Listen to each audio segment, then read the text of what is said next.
Assalamualaikum warahmatullahi wabarakatuh. Perkenalkan, nama saya Riftanti Intan Nur Aini dengan NIM 23051214015 dari Program Studi Sistem Informasi kelas 2023A. Di sini saya akan mengerjakan tugas Manajemen Sumber Daya Manusia. Dalam studi kasus pertama digambarkan bahwa penggunaan tes integritas dan kepribadian dalam evaluasi karyawan atau calon karyawan menjadi topik yang kontroversial. Beberapa pihak berpendapat bahwa tes tersebut dapat membantu mengidentifikasi perilaku yang meragukan di tempat kerja. Namun, ada juga pihak yang mengkritik tes tersebut dianggap tidak adil dan diskriminatif. Dalam hal ini, saya setuju atau pro dengan penggunaan tes integritas dan kepribadian. Karena tes tersebut dapat membantu organisasi mengidentifikasi karyawan yang dapat diandalkan dan tidak dapat diandalkan. Tes tersebut juga dapat mengurangi resiko adanya perilaku yang tidak etis di tempat kerja.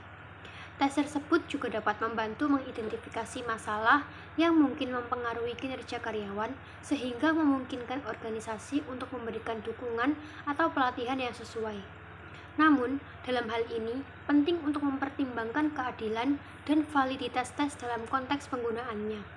Perusahaan harus memastikan bahwa tes integritas dan kepribadian yang digunakan benar-benar relevan dengan persyaratan pekerjaan yang spesifik dan sesuai dengan hukum ketenagakerjaan yang berlaku, sehingga mencegah terjadinya diskriminasi karyawan berdasarkan karakteristik pribadi atau kondisi tertentu.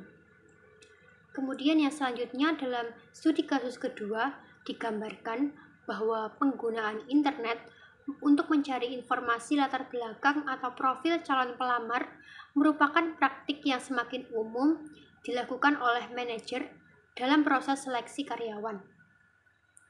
Namun, terdapat beberapa pertimbangan etis dan praktis terkait dengan praktik ini.